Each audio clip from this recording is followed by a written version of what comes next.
Donc, on va voir aujourd'hui un outil qui est génial qui s'appelle le carré fondamental. On appelle ça aussi le carré magique parfois.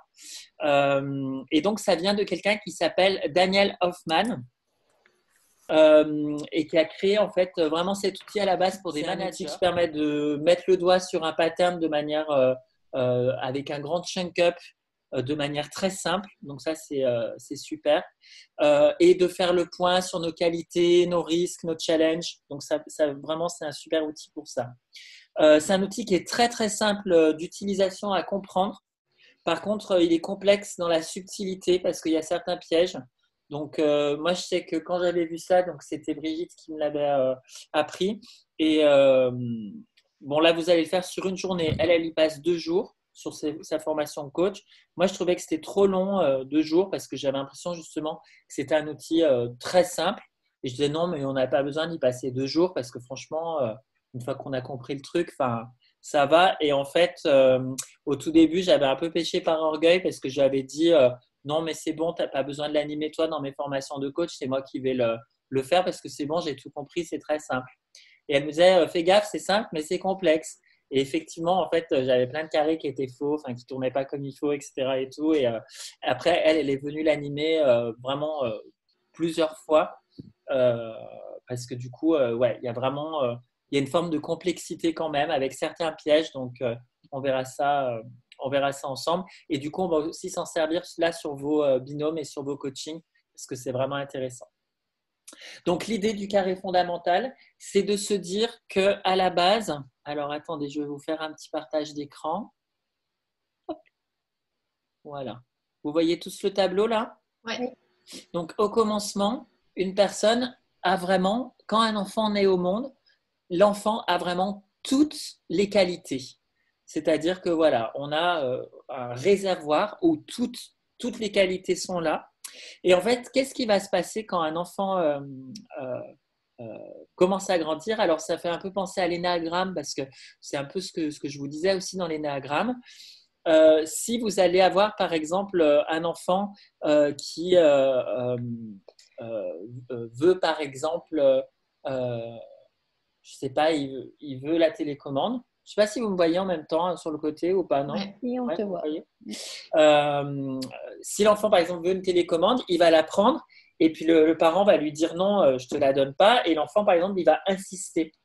Et si le parent connote cette qualité d'insister positivement, il va dire à son enfant, ah, c'est bien, t'es déterminé. Et donc l'enfant, dans sa tête, il va enregistrer ça, cette qualité d'être déterminé, il va l'enregistrer dans sa tête comme quelque chose étant de positif. Il va vraiment le connoter positif. Et donc, il va grandir en se disant, ah, c'est bien parce que quand je suis déterminé, je reçois l'amour de mes parents. Et donc, du coup, c'est positif pour moi parce que du coup, ça veut dire que je suis aimé pour ça. Mais s'il y a un parent qui est agacé parce qu'il n'est pas patient, etc., et l'enfant veut la télécommande, il dit donne-moi la télécommande, donne-moi la télécommande, et le parent, je sais pas, il est fatigué, et peut-être qu'il peut dire à l'enfant, au lieu de lui dire t'es déterminé, il va dire ah, mais qu'est-ce que t'es têtu, vous voyez? Donc, la même qualité, le même comportement dans la tête de l'enfant, au lieu de s'imaginer comme étant quelqu'un de déterminé, la qualité d'être déterminé qu'il avait en réservoir, dans son esprit, il va le connoter comme quelque chose de négatif. Et donc, au lieu d'être déterminé, il va voir ça comme être têtu. Et donc, il va se dire, ah, déterminé, c'est mal, c'est être têtu. Et il va faire donc le raccourci dans sa tête que être déterminé, c'est pas bien. Et que c'est être têtu, vous voyez? Je vous donne un autre exemple comme ça. Vous avez un enfant qui est très affectueux. Vous allez avoir un parent qui va dire, ah, c'est bien, qu'est-ce que tu es affectueux, connoté positif. Et vous allez avoir un autre parent qui va dire, ah, mais tu peux pas me lâcher, t'es collant. Vous voyez? Donc, affectueux pour l'un. Ah, il y a un participant qui arrive. On était que l'enfant, voilà, a toutes Celui les qui, qualités, mais il peut, selon son éducation qu'il a reçue, soit ça va être connoté positif. C'est pour ça que c'est le symbole du yin et du yang, si vous voulez, parce que soit la qualité va être connotée positivement par le parent, Et du coup, il va développer ça dans sa vie. Et quand les gens vont avoir cette qualité, il va voir ça comme étant une qualité parce que c'est connoté bien, il y a une notion de bien.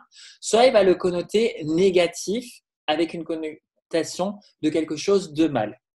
Ça va?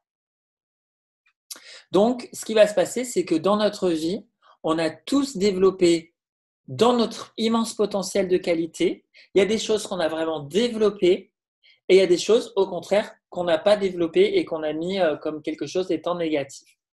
Et si on va prendre ce tableau d'après, quand on a fait la cohésion d'équipe la dernière fois, on a vu, vous savez, dans le feedback game, il y avait donc des cartes qui étaient les cartes des ressources, je crois, donc les qualités, et les cartes de l'ombre qui étaient plutôt les défauts. Et vous vous rappelez, vous avez noté des listes de qualités, des listes de défauts. Donc, ça serait bien de reprendre ces feuilles-là, de reprendre ces feuilles de feedback. Est-ce que vous les avez, ces feuilles? Ouais. On vous disait vos qualités, vos défauts. Oui. Donc là, dans cette case, c'est de vraiment lister, remettre les qualités qu'on vous a dit, reprendre la case des défauts. Et là, dans les autres cases, ça serait quelles sont les qualités que vous aimeriez acquérir et ou les pistes d'amélioration que les autres vous proposent. Donc là, c'est les challenges qu'on vous propose. D'accord? D'accord, ok. Et la case d'encore à côté ici, c'est quels sont les comportements, cette fois-ci, que vous ne supportez pas chez les autres, c'est-à-dire ce sont vos allergies. D'accord. Alors, quand on va parler d'allergie, on va parler que, effectivement, peut-être que chez une personne, par exemple, il va y avoir des gens, par exemple, qui vont être très bavards. Il y a des gens qui vont pas du tout mal réagir, qui vont dire ah c'est quelqu'un qui aime beaucoup s'exprimer, qui est très détail. Et il y en a d'autres qui ne supporteront pas ça, qui vont dire ah mais moi je supporte pas cette personne parce que elle n'arrête pas de parler, je la supporte pas, ça m'énerve. Vous voyez? Et donc tous, on a chez des gens des allergies. Donc, c'est intéressant de les mettre parce que vous allez voir qu'en tant que coach, des fois, on peut tomber sur des clients qui vont avoir des attitudes qui vont être nos allergies. C'est-à-dire qu'ils vont ils vont avoir des comportements et en fait, ça va nous énerver. On sent que ça nous met en stress et ça nous énerve. On ne supporte pas quand les gens ont telle ou telle attitude. Donc, ce qui va être intéressant, c'est de décrire aussi quels sont les comportements que vous ne supportez pas chez les autres qui sont des allergies chez vous. Okay. C'est-à-dire ça vraiment vous sentez que ça vient vous chercher, quoi. Ça vient vous énerver. Alors du coup, je vous laisse un tout petit moment pour faire un petit point là-dessus. Attends, excuse-moi, Jordi, on remplit les 4 cases ou pas Oui, toutes? les 4, ouais. Ce que je vais faire, c'est que maintenant, je vais vous montrer comment on fait pour monter un carré et qu'est-ce que c'est vraiment qu'un carré. Alors, il faut juste que je vais dessiner en même temps. Voilà. Donc, dans le premier carré, vous allez avoir, hop, je vais le mettre en vert, vous allez avoir la qualité de la personne. C'est le premier, c'est le carré de la qualité. D'accord? Donc, c'est ce que la personne, dans sa tête, quand elle a été petite et tout au long de sa vie, ce qu'elle a connoté positivement pour elle. Et c'est donc ce que la personne, elle va faire dans sa vie, ce qu'elle va mettre en avant. Et d'ailleurs, c'est intéressant quand on fait le lien avec l'énagramme, parce que du coup, quand on voit l'énéatype de la personne, on voit ses points forts, on voit ses qualités. Donc, c'est ce qui est ici. Et en fait, qu'est-ce qui va se passer? C'est que, en fait, dans la vie de tous les jours, quand la personne est en stress, ce que la personne va faire en stress, c'est que sa qualité, elle va faire fois, je vais le mettre en rouge, elle va faire fois, si j'arrive à écrire, 10 fois trop de sa qualité. Parce que la personne, elle est en stress. Donc, quand on est en stress, vu que comme quand on était petit, on voulait être aimé par nos parents, etc., qu'on avait une qualité qui était connotée positive, quand on est en stress, on va vouloir faire encore plus de notre qualité pour pouvoir compenser ce stress. Le problème, c'est qu'en faisant 10 fois trop de notre qualité, qu'est-ce qu'on fait en réalité? On va tomber dans ce qui s'appelle notre risque. Et notre risque, donc lui, il est connoté négatif, c'est-à-dire que sans s'en rendre compte, on croit qu'on fait bien, Mais en réalité, on est en train de passer du côté sombre de la force. Vous voyez ce que je veux dire? Ça va? Oui. Donc, on va donner un exemple. Imaginons que dans l'exemple, vous avez une personne, sa qualité, c'est d'être, par exemple, économe. D'accord? C'est sa qualité.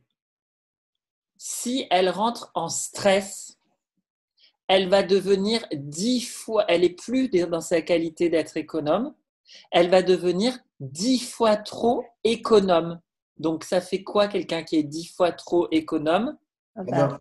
Un Radin. radin, voilà. Donc, la personne devient radin.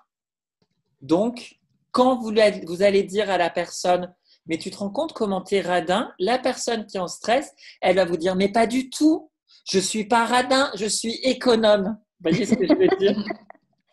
Donc, la personne ne se rend pas compte, et soi-même, on ne se rend pas compte qu'en fait, on est déjà passé dans notre risque. Et donc, le truc qui est génial avec le carré fondamental, c'est de se rendre compte que derrière chaque défaut, chez les personnes ou chez nous, en fait, c'est un excès de qualité. C'est-à-dire que la personne fait sa qualité, mais 10 fois trop. Vous voyez ce que je veux dire? Donc, plus on dit à la personne « arrête d'être radin », plus la personne, qu'est-ce qu'elle dit? Elle dit « mais non ». Et en fait, elle se rattache parce que dans sa tête, elle le connote, le risque, elle le connote positif. Elle le connote comme une qualité. Donc, c'est comme si on demandait à la personne d'arrêter de faire ce pourquoi elle était forte dans sa vie et ce pourquoi elle avait l'habitude d'être aimée. Ça va, vous me suivez? Donc, du coup, qu'est-ce qu'on va faire avec le carré fondamental? On va avoir, du coup, ce que l'on va appeler, si j'arrive à retrouver mon petit carré, à le mettre ici, on va avoir ce qui va s'appeler, hop, si j'arrive à, voilà, ce qui va s'appeler le challenge. Donc, je vais le mettre en vert. Hop. Donc, le challenge, ça va être ce que la personne, dans son développement personnel, elle va devoir faire pour faire grandir une qualité qu'elle n'aura pas forcément en stock, mais qui sera du coup, qui lui permettrait de compenser son risque. Donc, quel pourrait être, par exemple, pour quelqu'un qui est radin, le challenge pour la personne à développer, ça serait quoi, par exemple, qu'on pourrait lui proposer? La générosité. Voilà, donc ça serait générosité. Donc, la générosité, c'est le challenge que la personne, elle a à développer. C'est son objectif. Mais le problème pour la personne, c'est que quand on lui dit « sois généreux », qu'est-ce que la personne, elle entend? Elle, la personne, elle entend pas « sois généreux ». Elle, ce qu'elle entend, c'est son allergie. Je vais mettre en rouge. Si j'y arrive. Elle va entendre ce qui s'appelle son allergie, c'est-à-dire ce qu'elle ne veut surtout pas devenir. Et elle, au lieu de voir qu'on lui parle de générosité, dans sa tête, qu'est-ce qu'elle entend? Elle entend 10 fois trop de générosité. Vous voyez ce que je veux dire? C'est-à-dire qu'elle n'entend pas que c'est d'être généreux et elle entend 10 fois trop de générosité. Donc, qu'est-ce qu'elle entend, par exemple, comme allergie? Dispendieux ou elle entend dépensier. Ouais. Dépensier. Exactement. Elle, dans sa tête, la personne, elle va entendre le mot. Quand on va lui dire d'être généreuse, elle va croire qu'on lui demande de devenir dépensier. C'est exactement l'inverse. L'allergie chez la personne est exactement l'inverse de sa qualité. Vous voyez? Et donc, ce qui est challengeant pour les gens, c'est que quand on les accompagne au changement et qu'on les accompagne dans le développement personnel, là où on leur demande d'aller grandir dans leurs challenges et dans leurs objectifs, eux, quand on leur pose la question de l'écologie et qu'on leur dit « ça serait quoi l'inconvénient pour toi de devenir généreux ?» La personne, qu'est-ce qu'elle vous répond? « Ah non, mais moi, je ne veux surtout pas devenir comme ces gens qui sont dépensiers. » Vous voyez? C'est-à-dire qu'il y a une espèce de tout ou rien énorme, puisque dans l'esprit de la personne, ça a vraiment été, ça a été emmagasiné comme ça. Donc la personne, vous allez lui dire, mais non, mais en fait, tu n'es pas économe là, tu es radin. Ah, mais pas du tout, je suis économe. Non, mais il faudrait que tu sois un peu plus généreux. Ah, mais non, je ne veux pas devenir dépensier. Vous voyez ce que je veux dire? C'est connoté négatif pour la personne. Ça va, ça vous parle? Oui. Ah Mais ouais, c'est super. C'est en génial, fait, hein? Ouais. ça place presque la personne dans une forme de double contrainte, non? C'est ça, c'est-à-dire que la personne, elle n'arrive pas dans sa tête. Et donc, c'est là où il va y avoir la fameuse question fondamentale où le problème de la problématique de la personne se résout et peut sortir de cette problématique. C'est que la personne, attendez, je vais le mettre en vert. Hop. La personne, il va falloir qu'elle puisse comprendre d'être et à la fois économe, tout en étant généreuse. Vous voyez? Donc l'idée ici, pour la personne, c'est de comprendre, je vais le mettre en vert, hop, qu'on lui demande de faire du et, vous voyez? Et que c'est pas du ou. Et comme la personne dans sa tête, elle voit ça comme étant du ou, du coup, elle n'arrive pas à intégrer. Donc la question fondamentale, ça va être de dire, et c'est là où la personne, elle va vraiment pouvoir bien avancer, comment être économe tout en étant généreux. Vous voyez? Et ça, donc, on va dire que c'est la question fondamentale, puisque quand la personne, elle a résolu cette question dans sa vie, son problématique, elle est sortie de sa problématique. Vous voyez? Ça va, ça vous parle? Parce que du coup, dans l'esprit, on a l'impression que c'est deux choses qui sont complètement différentes, alors qu'en fait, on peut très bien être les deux.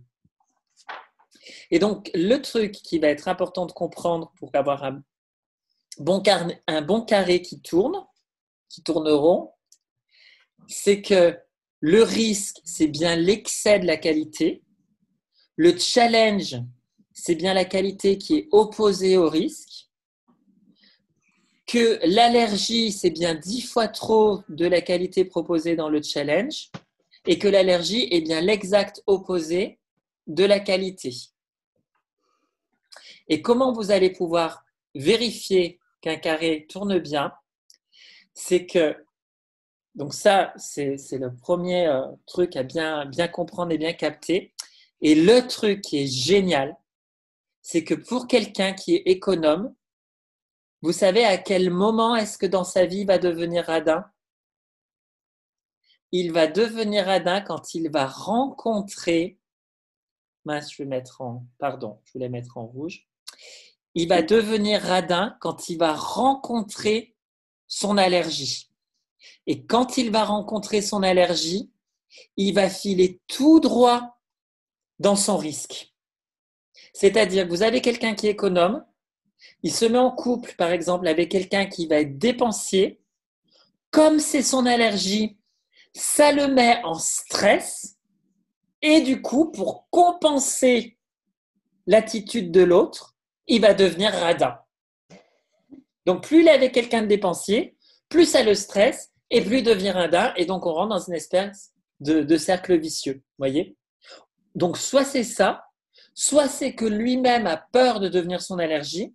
Et dès qu'il sent qu'il risque de devenir dépensier, ça le stresse et la personne, de peur de devenir elle-même son allergie, devient radin. Ça va, vous captez bien le système? Oui. On va se le faire sur un autre exemple, d'accord? Ça marche bien avec tout ce qu'on a rempli, hein? Ça concorde bien? Ça concorde bien, voyez, Oui, tout à fait. ça marche bien, Oui. normalement. Alors, si par exemple, on va voir en qualité une personne, alors, je ne vais pas faire des qualités, je vais partir d'autre chose. On va voir, par exemple, comme on peut partir dans l'autre sens, parce qu'en fait, c'est ça qui est génial. On peut partir, le carré, on peut le monter dans n'importe quel sens. C'est-à-dire, soit on peut le monter du challenge, directement de l'objectif, soit on peut, donc là, quand la personne, elle parle du challenge, elle va vous dire, bah, moi, en fait, j'aimerais développer telle qualité, j'aimerais avoir tel objectif, d'accord? Soit la personne, elle peut partir, on peut monter le carré à partir de son risque. La personne peut vous dire, bah, moi, j'en ai marre parce que les gens me disent que je suis trop ceci, vous voyez? Soit on peut monter le carré à partir de l'allergie de la personne. Alors, je viens vous voir parce que je ne supporte pas mon mari ou je ne supporte pas mon collègue ou je ne supporte pas quand telle personne fait ça. Vous voyez? Soit on peut le monter de la qualité. Mais on va imaginer qu'on va monter le carré à partir d'une allergie.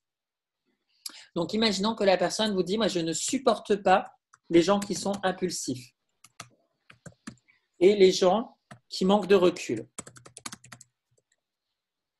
D'accord? Donc là, on part de l'allergie. Impulsif, manque de recul.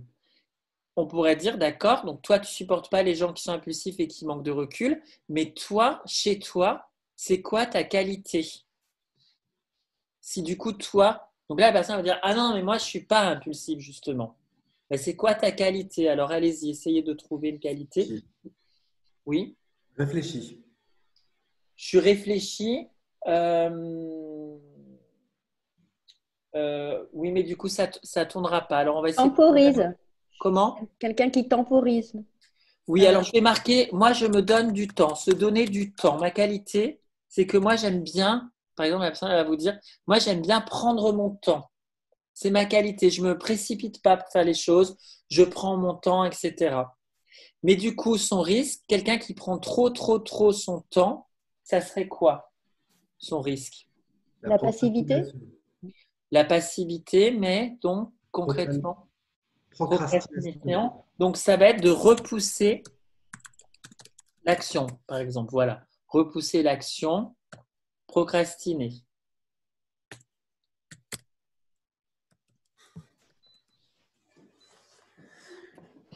Et donc on va lui dire, se pourrait-il que toi, tu es tendance, donc tu as vraiment cette qualité par rapport aux gens qui sont impulsifs et qui manquent de recul, toi, à prendre vraiment ton temps, mais se pourrait-il quand tu es en stress que tu aies tendance à procrastiner et à repousser l'action? Ah oui, c'est vraiment ça que je fais. Donc du coup, le challenge de la personne, qu'est-ce que ça serait qu'elle devrait développer comme challenge? C'est passer à l'action. Ouais. Tout à fait, tout simplement, passer à l'action. Et donc, la personne va dire, ton challenge, c'est de passer à l'action. Et le jour où elle réussit à pouvoir et à la fois se donner du temps, mais tout en sachant passer à l'action, et qu'elle mobilise cette faculté de passer à l'action, elle sera moins allergique aux gens qui seront impulsifs. Vous voyez?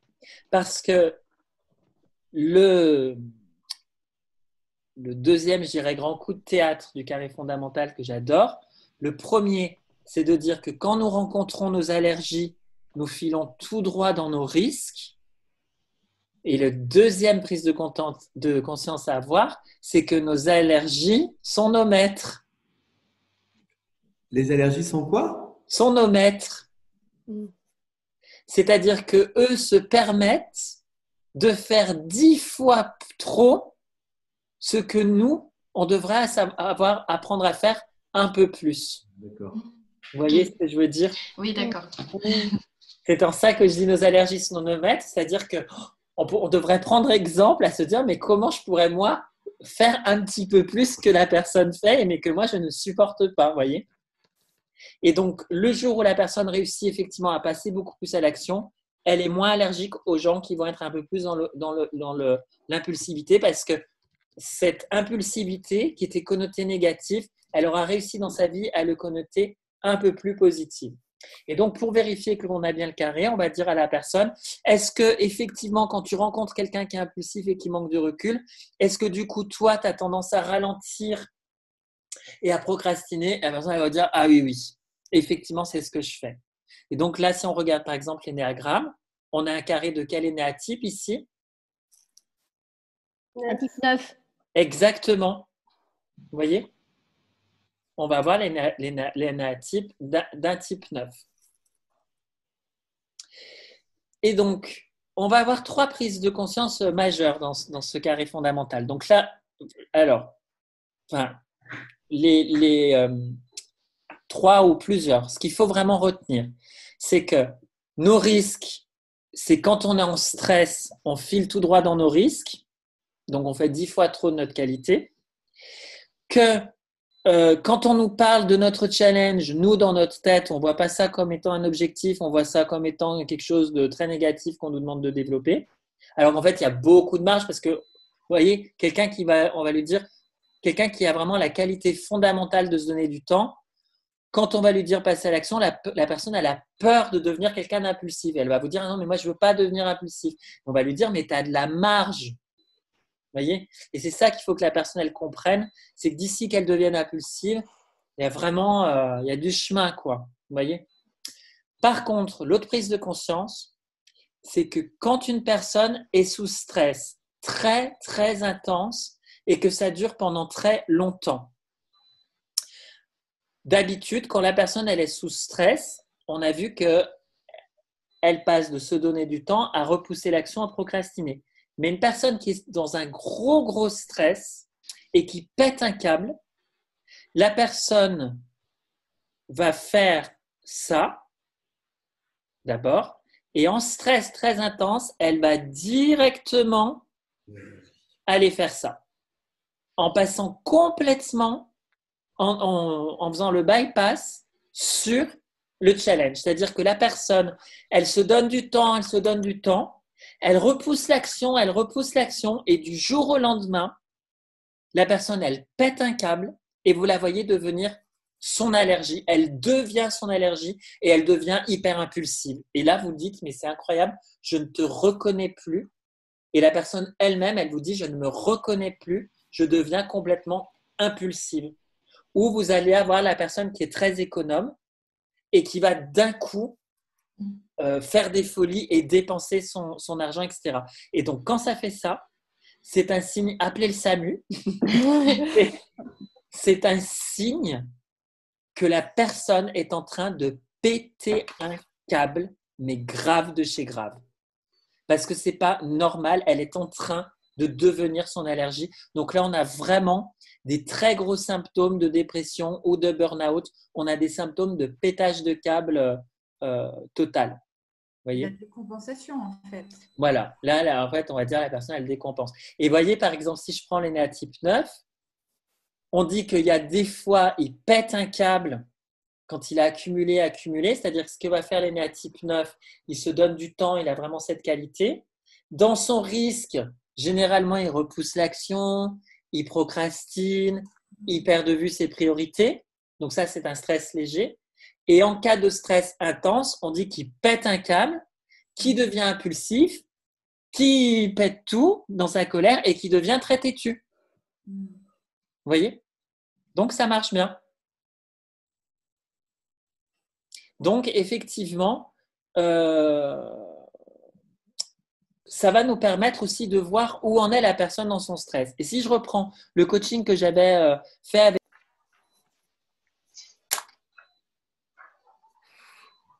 Qui veut commencer ? Qui aimerait bien monter un carré, soit à partir d'une allergie, soit à partir d'un risque, soit à partir de... Moi, je veux bien. Tu veux bien ? Alors, l'idée, la clé pour monter les carrés, c'est que les carrés que vous allez monter, là, sur les exemples que je vous ai donnés, ce sont des exemples un peu grossiers qui marchent en général assez bien pour expliquer, parce que du coup, à vos clients, des fois, vous allez devoir leur expliquer aussi c'est quoi un carré. Donc, l'idée de économe, radin, généreux et dépensier, ça parle à tout le monde, ou l'histoire de se donner du temps, voilà. Maintenant, quand on est dans des situations où on va faire un coaching à une personne, il va falloir être très, très détail et très spécifique avec un contexte pour pouvoir monter le carré, parce que sinon, on va être emmerdé et on va avoir des carrés qui tournent mal. Donc ça, c'est la première chose. Ensuite, donc très spécifique sur un contexte. Ensuite, quand vous allez être dans le risque, c'est bien ce que devient la personne ou ce qu'elle fait et non pas les conséquences. Parce que sinon, c'est pareil, ça ne marche plus. Si par exemple, la personne vous dit, par exemple, ma qualité, c'est d'être prévoyant, et que vous dites à la personne, et qu'est-ce qui se passe quand tu es 10 fois trop prévoyant? La personne, elle va vous répondre, eh bien, du coup, je deviens stressée. Et bien là, ça ne marche plus. Parce que être stressé, c'est la conséquence émotionnelle d'être 10 fois trop prévoyant, mais ce n'est pas ce que la personne, elle, devient. Vous voyez ce que je veux dire? Ça va, Eric, ou pas? Ouais, je réfléchis à ce que tu dis.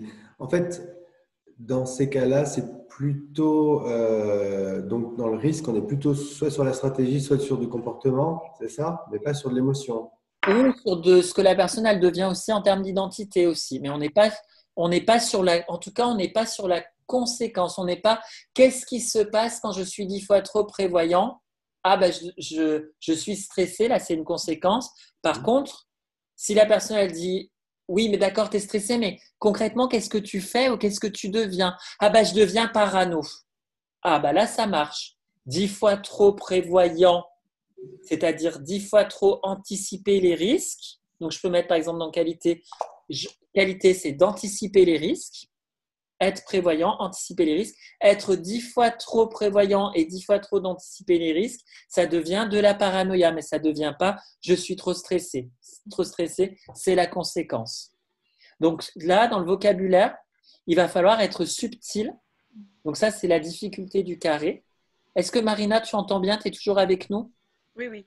Ouais, super. Donc ça, c'est comme je te voyais pas, tu vois, Oui. c'est la subtilité, le vocabulaire, et d'arriver dans votre subtilité en termes de vocabulaire, de trouver vraiment les mots qui vont vraiment bien coller avec ce qu'on est en train de parler. Et donc pour ça, parce que des fois les mots on les a pas, ce que vous pouvez faire, c'est de mimer le comportement pour mettre un mot dessus. Ça aide bien, d'accord? Alors, Fanny, tu veux commencer par quoi en fait? Bah, peut-être l'allergie. Par l'allergie. Alors, Ouais. qu'est-ce qui t'énerve? Donne-moi un exemple, un contexte d'une personne, de quelqu'un qui t'énerve. Qu'est-ce que la personne, elle fait? Du coup, ça va être une personne qui n'a pas de projet, qui se projette pas dans l'avenir et du coup qui met rien en particulier en action dans le présent pour se construire la suite en fait. D'accord. Donc, tu as un exemple comme ça, assez contextualisé, spécifique? Oui, bah moi je suis avec un profil neuf.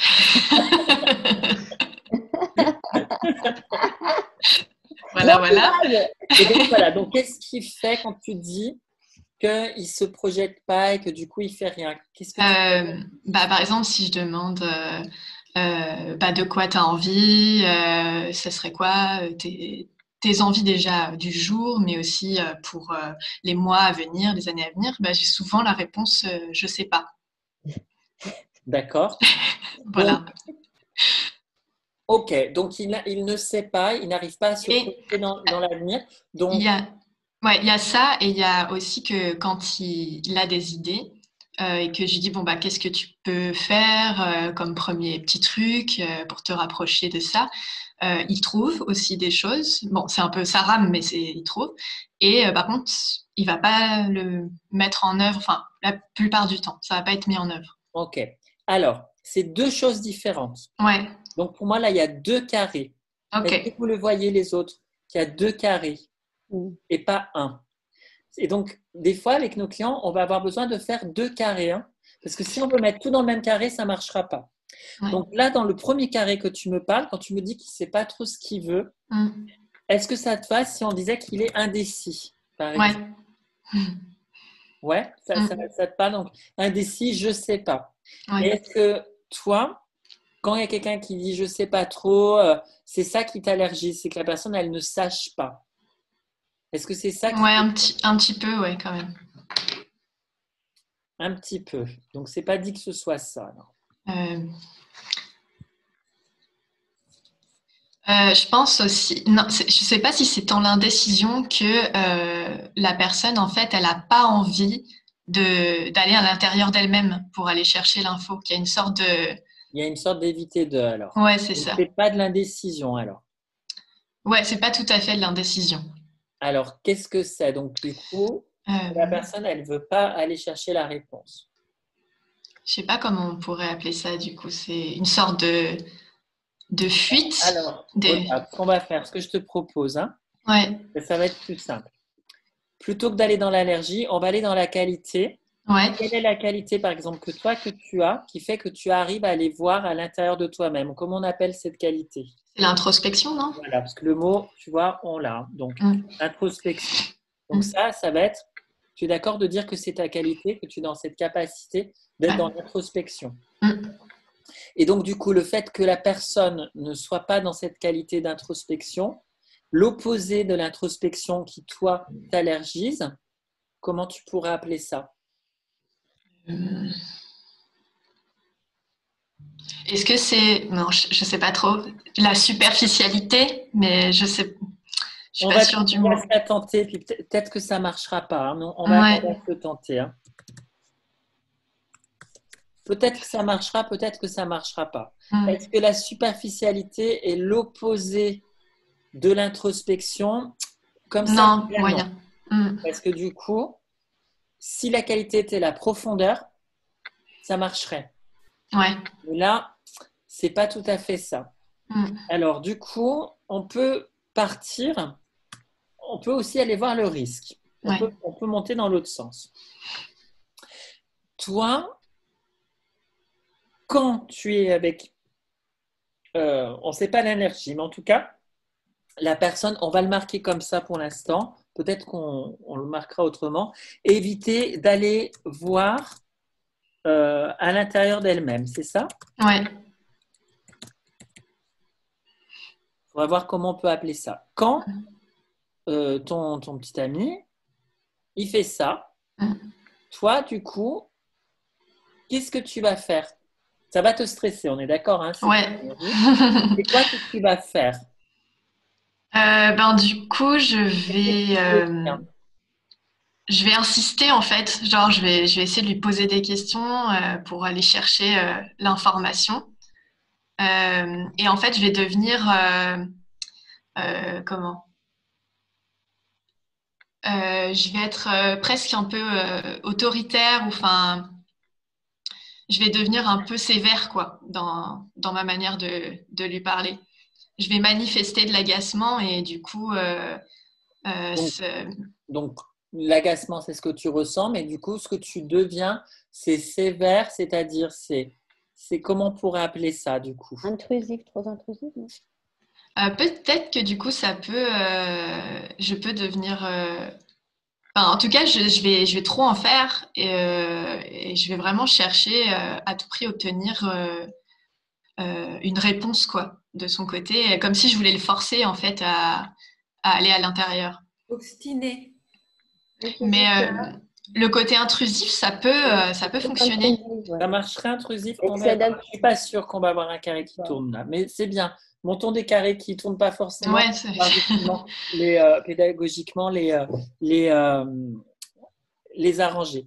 Donc, regarde, déjà, est-ce que l'introspection, est-ce que d'être 10 fois trop dans l'introspection, je deviens intrusif? Non. Vous voyez, ça ne marche pas. Hein. Ah oui. Donc, ça veut dire que ce n'est pas l'introspection. Ça me perd là du coup. Je sais pas. Si on garde l'intrusif, ce n'est pas l'introspection. Écoute de soi. Mais si on garde l'introspection, quelqu'un qui est 10 fois trop dans l'introspection, du coup, ça va être quelqu'un qui va être normalement hyper tourné sur lui. Ouais. Mais quand lui, dans ton allergie, il ne va pas voir à l'intérieur de lui-même, toi, tu ne deviens pas à ce moment-là renfermé hyper dans l'introspection sur toi. Non. C'est pas ça que tu fais. Non. Donc, ce n'est pas l'introspection la qualité. C'est pas quelque chose comme une orientation résultat ou une orientation solution, quelque chose comme ça, qui fait que quand on n'a pas le résultat ou une solution, ou on n'a pas de réponse, eh bien, on devient intrusif parce qu'on cherche absolument à avoir une réponse. Mais après, même pour l'intrusion, je suis pas sûre C'est parce pas sûr que non plus. ouais. Le côté inquisiteur, c'est-à-dire Moi, de continuer à je vais vous persévérer de proposer cette quelque manière-là. chose, hein. Ouais. Mais comme l'énergie, on n'a pas encore bien défini. Mm. Mais je pense avoir le carré, mais je vais te proposer, puis tu vas me dire ce que tu en penses, hein. Pour moi, ta qualité, c'est d'être exigeante. Ouais. Regarde. Je te montre, puis tu vas me dire, hein. Mince, je vais mettre en vert. C'est-à-dire exigeante, c'est-à-dire qu'à un moment donné, exigeante dans le sens, il faut savoir ce qu'on veut, il faut passer à l'action, tu vois. Et dans ton risque, si tu deviens trop exigeante, parce que lui, il passe pas à l'action, etc., tu vas devenir Rigide. voilà, rigide. C'est pas mal ça. Rigide et un peu... alors, là, dans ce que tu me disais que tu faisais, c'était pas tant de la rigidité, c'était par rapport aussi à l'autre. Donc, il y avait Après, ça peut être de l'impatience aussi, mais alors, c'est ce que tu vas ressentir, ouais, l'impatience. ça c'est plus ok. Mais ce que tu vas devenir, il y avait quelqu'un qui avait dit inquisiteur, non? Ouais, Il a dit ça. ouais. Regarde, inquisiteur ou inquisitrice, c'est-à-dire que tu vas lui dire ce qu'il doit faire, quoi. Mm. Hein? Non? C'est ça l'inquisition. Non, je fais pas trop. Non, C'est quoi alors que tu fais? ben, je pense que je peux aussi partir dans du reproche. Alors, Genre, on va du marquer coup, tout ça, faire des reproches. ok. Vous voyez? Des fois, en fait, il faut faire simple, hein. Donc, fais des reproches. Alors, est-ce qu'on est d'accord de dire que ta qualité, c'est d'être exigeante, mais que d'être 10 fois trop exigeante, à un moment donné, tu vas faire des reproches? Ouais. Ça marche? Ou, enfin, en tout cas, après, je sais pas ce que ça pourrait être d'autre, mais que en fait, je me vois passer en mismatch sur la personne et du coup, enfin, la juger négativement. Après, ça peut m'arriver de faire des reproches, c'est juste pas tout le temps le cas. Donc, juger l'autre. Tu fais des reproches et Ouais, ça, ouais. tu juges. Juger l'autre, ça, c'est sûr. C'est présent. OK. Donc, dans le challenge, Ouais. quelles seraient les qualités à développer pour justement plus faire des reproches et pas juger l'autre? Ça serait quoi? Est-ce que ce serait la tolérance? Oui.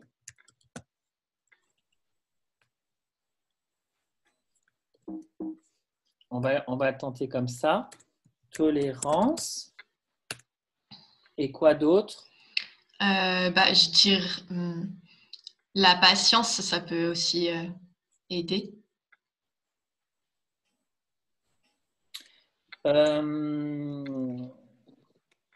Alors, dans le risque, on n'avait pas marqué l'impatience, mais tolérance et quoi d'autre? Donc, tolérance et peut-être une forme d'empathie ou de compassion, je sais pas. Si je mets le mot souplesse, est-ce que ça tirait ou pas? Oui. Tu vois? Tolérance, souplesse. Et donc, d'être trop tolérante et dans la souplesse, est-ce que ça évite d'aller voir à l'intérieur de soi-même? Ça marche pas. Non. C'est peut-être pas ça l'allergie alors. Mais il faut vérifier, hein. Trop tolérant. D'être trop dans la tolérance et la souplesse, qu'est-ce que ça entraîne? Un immobilisme.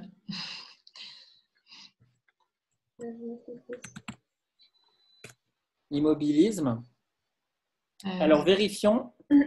Est-ce que l'immobilisme, c'est bien le contraire que d'être exigeant? Ça marche pas non plus. Non. En fait, je voulais dire du coup des personnes qui n'évoluent pas, quoi.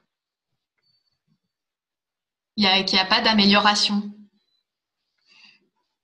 Donc, c'est quoi du coup cette allergie? D'être trop dans la tolérance et dans la souplesse. Mais peut-être que le mot souplesse, tu ne l'as pas dit toi, donc on va peut-être l'enlever. Mais d'être trop dans la tolérance. Regarde, on imagine, hein, ton petit copain, que sa qualité, c'est d'être tolérant. On imagine que c'est ça, mais tu me diras peut-être que c'est pas ça. Donc si c'est pas ça, tu me dis c'est pas ça qu'il fait. Est-ce que c'est ça qui fait qu'il t'énerve, qu'il est tellement dans la tolérance avec lui-même à se dire je vais être tolérant, je vais me donner du temps, je vais Oui. voir que du coup, eh ben, il est tellement dans cette tolérance que du coup en fait il met pas de projet, il se lance pas et toi du coup c'est ça qui t'énerve. Ouais. Et du coup tu vas lui faire des reproches parce qu'à un moment donné Bah, bouge-toi, quoi. Ouais. donc voilà, quelqu'un qui est trop dans la tolérance et qui se bouge pas, qu'est-ce qu'on pourrait dire que c'est comme défaut? Est-ce que ça va si je vais t'aider un peu, hein, de dire que ça serait du laisser aller? Ouais, c'est ça. C'est ça? Ouais. Donc regardons, il me semble que là on a un carré qui va tourner. Le laisser aller, c'est bien le contraire que d'être par rapport à quelqu'un qui est exigeant. Quelqu'un qui est exigeant, on est bien d'accord qu'il ne se laisse pas aller. Hein. Oui. Ça va, ça marche? Oui, c'est bon. Est-ce que le fait de voir que ton petit ami se laisse aller, toi, ça te stresse de le voir dans ce laisser aller et du coup, tu lui fais des reproches? Ouais. Ça marche? Et donc, du coup, de dire que ton challenge, ça serait la question fondamentale, c'est comment rester exigeante tout en étant tolérante avec lui. C'est ça. En fait, j'ai déjà tellement l'impression d'être tolérante que… Ouais. Si ça marche, est-ce que tu aurais peur? Regarde, est-ce que tu as crainte au niveau de l'écologie? Si je te posais la question, ce serait quoi l'inconvénient à être tolérante avec ton ami? Que tu me répondes parce qu'à un moment donné, faudrait pas non plus laisser aller, quoi. Ouais, bah c'est déjà le cas, quoi. Est-ce que c'est ça qui se passe? Ouais, c'est… Oui. Voilà. Et donc, ce qu'il faut comprendre, on verra après les doubles carrés, on va le voir plus tard dans la journée, mais que certainement, plus tu lui fais des reproches, et plus lui ça le stresse et plus lui se laisse aller parce que ça doit être un carré à l'envers. Mais c'est pour ça que j'ai arrêté. Mais du coup, ça règle pas. Ça règle pas le problème. C'est parce qu'il faut qu'il arrive à voir comment devenir un peu plus. Il faudrait qu'on monte un double carré après, donc il faudrait voir. Mais est-ce que là, du coup, est-ce qu'on a bien un carré qui marche? C'est-à-dire de te dire que toi, ta qualité, c'est d'être exigeante, qu'en étant dans cette qualité d'exigente, en stress, quand tu vois que lui se laisse aller, du coup, tu lui fais des reproches et tu commences à le juger. Et que du coup, il faudrait que tu sois plus tolérante avec lui. Mais que trop d'être tolérante, tu as l'impression que du coup, c'est vraiment lui laisser aller. Et que du coup, ça te paraît difficile d'imaginer d'être à la fois exigeante tout en étant tolérante. Ouais. Mais que ça serait ça la piste d'évolution. Ouais. C'est-à-dire de trouver ce juste milieu. C'est pas d'être soit exigeante sans être tolérante, soit en tout ou rien être tolérante, mais du coup ne plus être exigeante.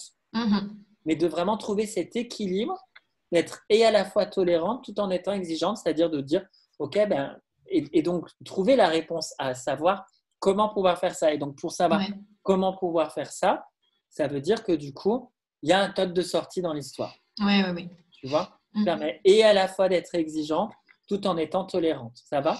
Ouais, ça va. Ça va pour les autres avec l'exemple là? Moi, ça me parle beaucoup. Hein. Ça parle beaucoup. Ouais. Juliette? Moi, j'ai deux questions. Oui.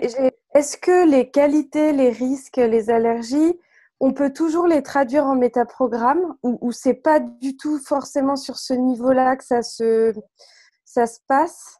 On peut traduire parfois en métaprogramme, parfois non. On peut le trouver avec des mots simples, quoi. Ok.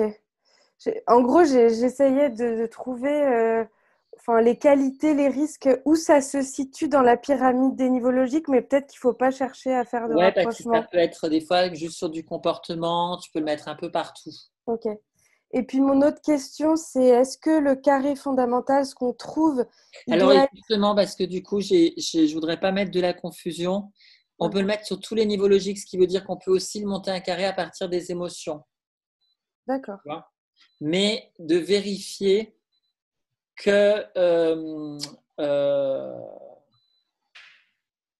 quand on met le risque, c'est pas la conséquence, que c'est bien ce que l'on fait quand on est en excès de qualité et pas la conséquence de. Voyez.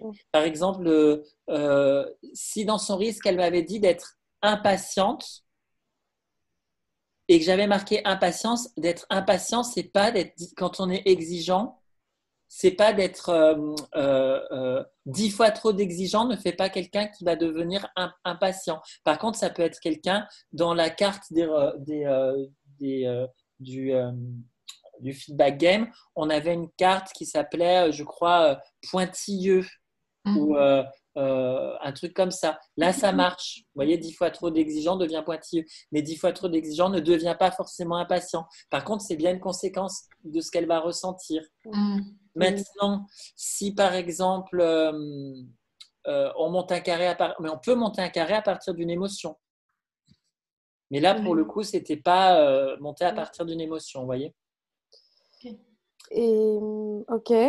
Et après, l'autre question, mais je pense qu'en la formulant, j'ai la réponse, c'est du coup, le carré fondamental, j'en conclus qu'il doit être vrai inconditionnellement, enfin, c'est-à-dire que on ne peut pas acheter un carré fondamental qui est le modèle du monde de la personne s'il fait des équivalences. C'était ça ma question. Non, c'est vraiment observable. C'est pour ça que tu vas mimer. Ah oui. Tu vois. D'accord, c'est D'ailleurs, tu vas observable. dire, ok, donc ta qualité, c'est d'être exigeante. Mais est-ce que du coup, donc, quand tu es en stress, tu vas, et tu vois, là, je mime.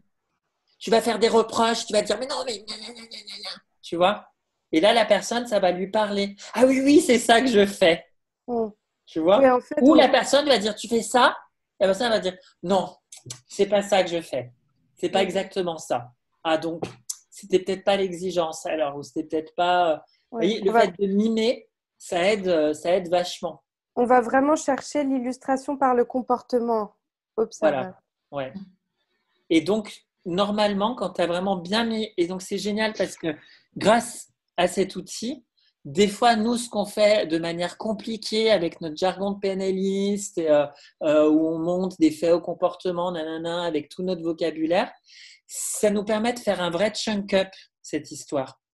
Et te dire, et donc, est-ce qu'on a bien compris le pattern qui se joue dans la relation ou dans la problématique? Est-ce que dans ta qualité, quand tu fais trop ta qualité, c'est ça qui se passe? Est-ce que ton objectif, c'est bien ça, mais que tu as peur, ça serait de devenir ça, parce que du coup, quand tu rencontres ça, c'est ça qui te met en stress et c'est ça qui t'énerve, et que ça, c'est bien le contraire de ça. Quand vous avez votre carré qui tourne bien partout, vous êtes sûr que vous ne vous êtes pas trompé de pattern. Mais tant que ça ne marche pas bien, ça veut dire qu'il y a un truc qu'on n'a pas bien saisi dans l'histoire. Et comme ça, c'est clair pour tout le monde. C'est bien clair pour votre client, c'est bien clair pour vous. Et du coup, vous allez pouvoir poser un objectif clair pour la personne. Ça va? D'autres questions? Fabienne, par exemple, ou Marina? Non, c'est clair. C'est clair pour toi, Fabienne? Moi, j'ai du mal à trouver, en fait, des fois les mots exacts. Je trouve que c'est pas évident Oui. Voilà, enfin, faut être vraiment très précis. Ouais. Par contre, je trouve ça génial, quoi, effectivement, comme outil pour avoir tout sous les yeux et prendre ce recul. Je trouve ça vraiment top, quoi. Ah, c'est super. Compliqué, voilà, ça me semble encore compliqué. En fait, c'est simple et en même temps, c'est complexe. Oui, C'est simple à comprendre, mais à le monter, c'est complexe parce que dès qu'on sort un tout petit peu, et donc, ah oui, c'est ça que je voulais faire avant qu'on fasse la pause. Regardez, on a monté ce carré par rapport à Fanny, mais elle m'a dit aussi que ce qu'elle ne supportait pas chez lui, c'était qu'il ne passe pas à l'action. C'était ça, hein. Et donc là, c'est un tout autre carré. Vous voyez, donc des fois avec le client, on va avoir besoin de monter 2 carrés. Donc, si on montait vite fait le carré qui ne passe pas à l'action, ça pourrait être l'allergie. La passivité. L'immobilisme. Donc, l'immobilisme. Mince. Ah oui, on a dit. Oui. Donc, on va avoir immobilisme. Toi et ta qualité, Fanny, c'est quoi du coup? Est-ce que du coup, c'est d'être active? Ok. C'est-à-dire que tu vas pouvoir mettre, quand tu as un projet, tu le mets en place, quoi, et tu y vas. Ouais. D'être trop actif, qu'est-ce que tu deviens? Je deviens surchargée de travail. Alors, attends, si agiter, peut-être, est-ce que ça, c'est possible? Oui, parce que être surchargé de travail, ça serait une conséquence. Ouais. Vous voyez la différence? Et Ah donc, oui. que je m'agite. Ouais. On va essayer de le monter comme ça pour voir. Agité. Et donc, qu'est-ce que tu devrais apprendre, ton challenge, plutôt que d'être agité? Alors, plutôt que d'être agité, j'ai plusieurs mots qui viennent, mais c'est que je suis pas sûre que ce soit les bons parce que j'ai le côté lâcher prise, le côté détente. Alors, pour aller plus vite, hein, je vais le mettre, ça serait Ouais. au calme. Ok. Donc, calme. Et est-ce que du coup, d'être trop calme, ça serait peur d'être dans l'immobilisme? Ouais, c'est ça. Et est-ce que c'est vrai que quand tu rencontres quelqu'un qui est dans l'immobilisme, toi, tu deviens agité parce que l'autre ne bouge pas? Ouais. Donc, ça marche aussi. Mm. Vous voyez, C'est trop drôle. c'était un autre carré. Vous Mm. voyez. Mais on ne pouvait pas faire tout en même temps. Sinon, du coup, on est perdu. Ok. Mais c'est vrai que c'est subtil. Ouais. Ça demande de l'entraînement.